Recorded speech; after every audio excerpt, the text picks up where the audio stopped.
Welcome back to another episode of the Negotiation Club. This is where we practice with purpose. We have Julia and Danny. They're having their second negotiation, having had a practice earlier. So what we're going to do, same thing. We are looking to negotiate a satisfactory price per ton of apples. So I have the buyer's card. So Julia, if you could look away just for a second. And for Danny, you have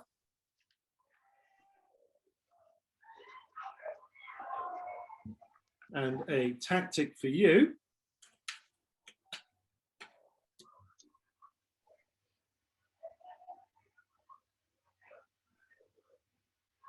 Okay, Julia, you can look back.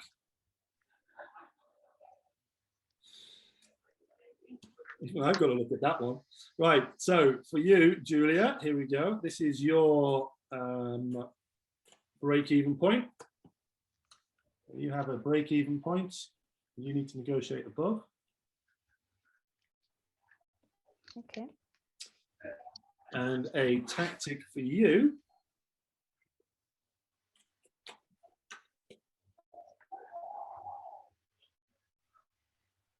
Right, Danny, you can look back.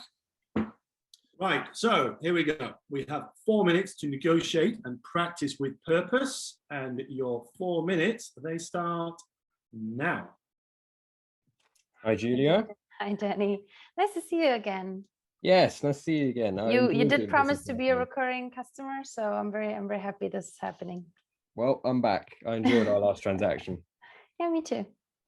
So what can I do for you today? What are you looking for? I'm looking for apples, and we're looking to put them in some desserts. So we're looking for some very high quality ones. Are you able to provide that? We have everything you can wish for. So definitely can do that.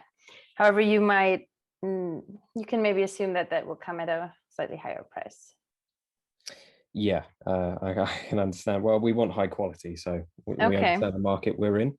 We're looking to pick up some of the higher end apples, and we're looking to get into the market at 7.15.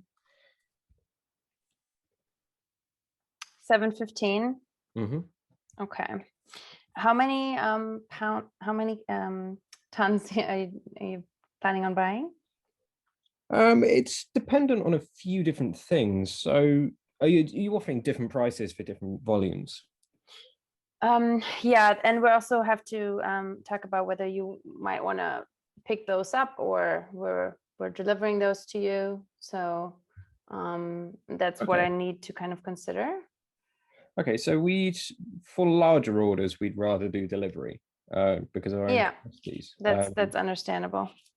But I assume there would be, for large wholesale buys, there would be a discount. So we can talk about that. Yeah. So what sort is 7.15 something you're comfortable with? 7.15. I have to say that if you really want the premium quality for your desserts, that we do have a price per ton of 823 right now, which is if you take 5 tons. So 5 tons for 823. Okay. Now that is more than I was hoping to pay. Now, we are looking to produce quite a lot. So if I offer to purchase more from you, because we have a few suppliers, and I enjoyed our last transaction, I'd happily do more business with you. Then can you offer a lower price than 823? Because 823 isn't particularly, it's just not something we can offer. That doesn't work for us. Are you planning on doing this again in the future? Can you imagine placing a higher quality apple order again? Yeah, as long as it's not a ridiculously large sum, we can definitely look at doing a larger volume on a recurring basis. That would be 5 tons a month would be ideal for us, but we can do more if that, of course, if that affects the price, that would be fair. You know what I think would be fair if you actually take 8 tons of our hands for 798. What do you think about that?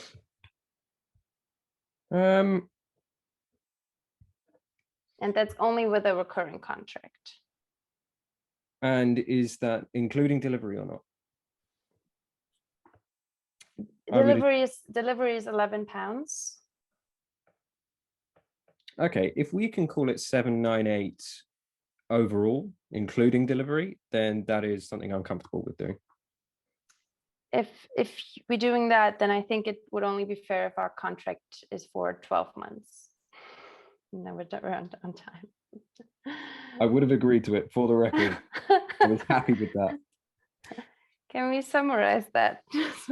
Yes. Okay. 798 including delivery for 8 tons for 12 months. Brilliant. Absolutely great. You know what I really like is that you had a practice just before, and even now, 15, 20 minutes later, you're thinking about what you're doing. All right. Just imagine if you did this every day, just 15 minutes, 20 minutes, having a practice with somebody you know. All right, with a little bit of a review. Massive difference. Brilliant, both of you, well done. And a little summary tactic at the end, which was great. Julia, any thoughts as to what Danny was practicing or focusing on? I have no idea this time, and I really, really didn't know how to put fair into my own vocabulary. I'm sorry, now I spoiled it. But like I had no idea. I had a hard time focusing on my own. Yeah, same thing. We had emotions. Okay. Now, to be honest, this isn't so much a tactic as a kind of a precursor. It's a reminder of why are we doing what we're doing? What is the feelings that we have? We had a really big ZOPA. Okay. I mean, huge range. Anything in there was going to be acceptable.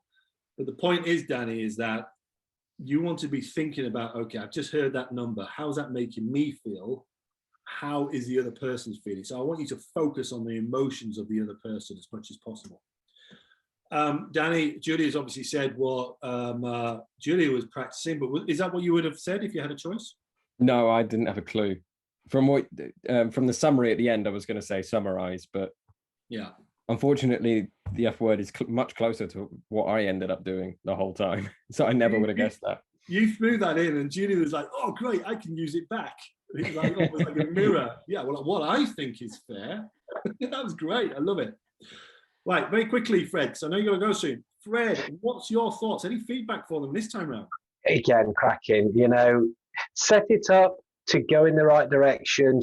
They know how each other negotiate. So let's just remind each other, hey, we get on. We're friends.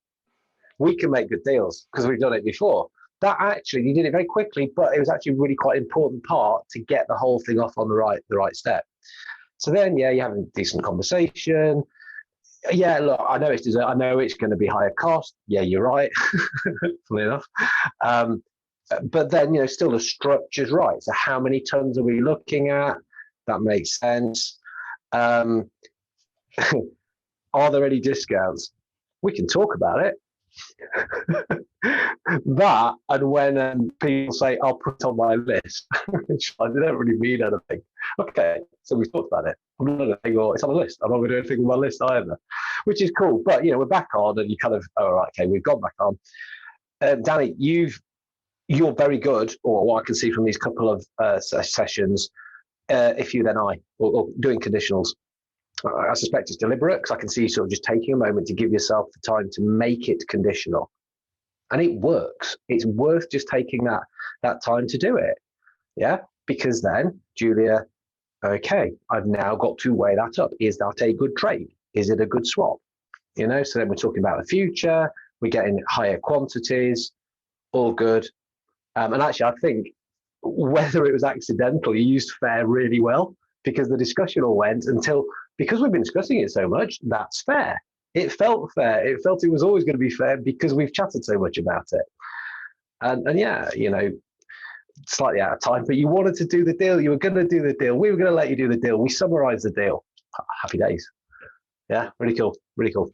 No, really, really good. I'll reiterate a few little bits, but I'll also tell you what, again, you set it up very, very quickly, as Fred said. You know what? I mean, Julia said it, well, you promised you were going to be a recurring customer, and here you are, you're back again, all right? We're back at it. And actually, it's a very important lesson to remember that even though you might only have a one-off deal, don't be surprised you come across the same people again in the future. You know, if you're in an industry, you know, people do tend to stay in the industry. So better to try and end on a good note, even if it's no agreement, than to end on a bad note and then thinking you're never going to come across them again. It can get quite nasty. But it didn't. What you're looking for this time, high quality desserts. Can you do that? Oh, yes, we can. But honestly, you can assume that it's going to be a higher price. Oh, I love that, Julia. Okay, that was really interesting. And Danny, yeah, you know what? You kind of did it, but then, and I do wonder, you went in at 7:15. So you said, yeah, well, yeah, I can relate to that. Okay. Now, of course, our brains and our personality take shortcut. We associate quality with price. High quality, high price. Low quality, low price. The fact that you said high quality, Julia is just reaffirming what you kind of already know, which is it's going to be a high price. We don't know what the prices are yet. So you came in at 7:15. Now then, why 7:15, Danny? Wish I had an answer for that. I picked an anchor that, based on what my break even was, I thought would be, I don't know. It's hard. I didn't want to put myself, if it was a very tight negotiation, so far out that I'd have to move a few hundred for very little reason. So now that don't give me that bullshit now, okay? All right. Poor choice. I mean, you had emotions. What you were doing, you were buying comfort. You had a really big budget, and you just said you're basing your proposal based on your number, not on the seller's position. So that's 7:15. You think about what you had in that previous negotiation. You didn't go in at 7:15 to start with. So what you did there was you looked at your number, which is the only number you've got. You put a lower number than that. But if you think about what had been negotiated beforehand, it's not about your number, it's about the other party. So that's 7:15, as it was. Julia's like, oh God, what do I do now? That's like brilliant.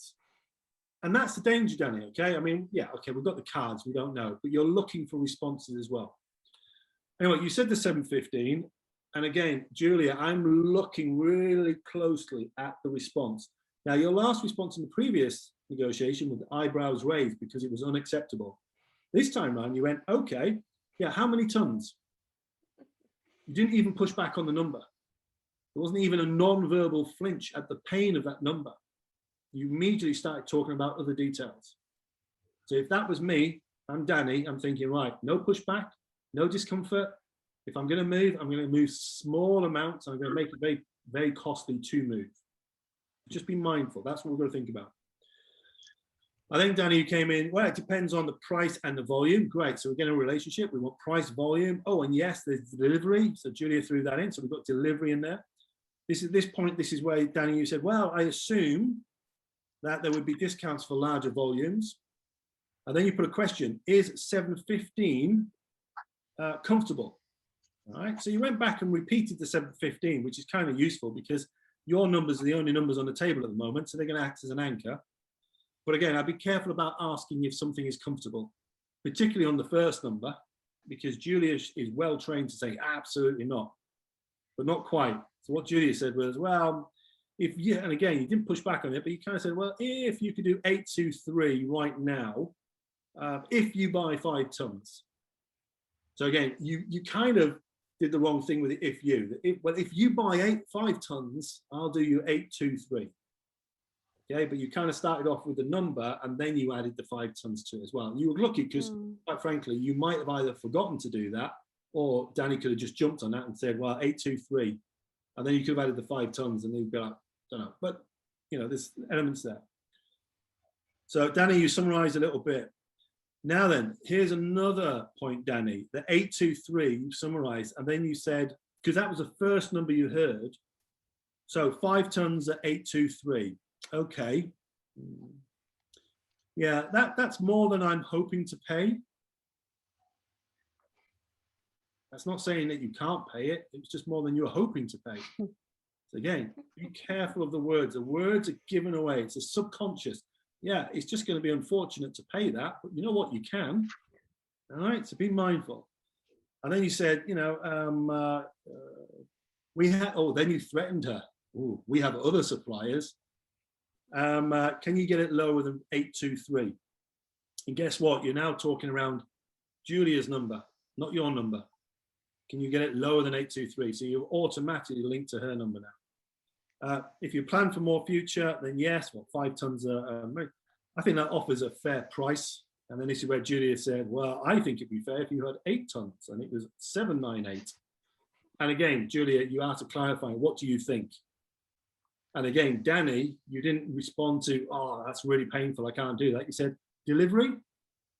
And it was like, no, that's on top, that's £11. Okay, so what we're looking at, 798 plus delivery, okay. And then we got to the end and you said, okay, we all agree. The point is that you had a couple of tactics there. We get the F word in, and Julia, as always, practicing with purpose. When we've got to do something on purpose, it's difficult, but because we're doing it on purpose. Emotions, think about emotions. That number you put down had an emotion attached to it, which was comfort. You were buying yourself comfort there, Danny. All right, you should have really pushed it out. Think about the numbers you had before. And the rest of it, some wonderful things going on. Useful, Julia? Helpful? Definitely useful and helpful. I have to say that the word fair, and you mentioned this in one of our sessions, might mean something completely different for non-native speakers. And since I'm not a native speaker, this is really has been quite difficult for me to like purposefully put a word into my speech that I don't usually use. So like you can tell my English is quite good, but I can still like, I feel like I never used this word. So it was really hard for me to all of a sudden start using it. Yeah. Absolutely. And there in itself is something to be mindful of. Not all tactics and not all approaches to negotiation are going to work, particularly if there are cultural differences and language differences. Knowing who you're going to be negotiating with and things like, is this a native language or not, can have an impact on what you're planning to do. German is your language, isn't it? Yeah. Danny, what about you? Too much soft language. Again, I find myself doing it all the time. It drives me nuts because every time I do it, I know I've done it, but I realize the second after, not the second before. But it's getting, you know you're doing it. This is the first point of being able to then deal with it. So that's great. So again, you're improving through the practice, which is great. Fred, any final thoughts from you, sir? No, I think we've covered everything. Apart from, actually, even though the time was out, and there was still just, oh, it's 12 months though. Yeah. Right, just another little nibble, a Colombo, boom, just get that in. And then summarised it, because time was out. It's 12 months and I've summarised. You put it in and then summarised it, which is actually genius. I really like that. Yeah, and again, you've got to be really mindful of that, Danny, and Julia, actually. The nibble at the end. Yeah, we've got a deal. Oh, yeah, can we just have that? Listen, once again, fantastic. Thank you, Danny. Thank you, Julia. Thank you, Fred. Okay. For the rest of you who are obviously watching this, go back, have another look. There'll be things that you see that we haven't seen, and we'll go back and have a look again, all right? But practice with purpose. That makes a huge difference. It doesn't take much to do it. The more you do it, the better you'll get. So with that, we'll see you all again in the next video. So, bye-bye. Yay, see you on, mate. Yeah, we can wave this time. Brilliant.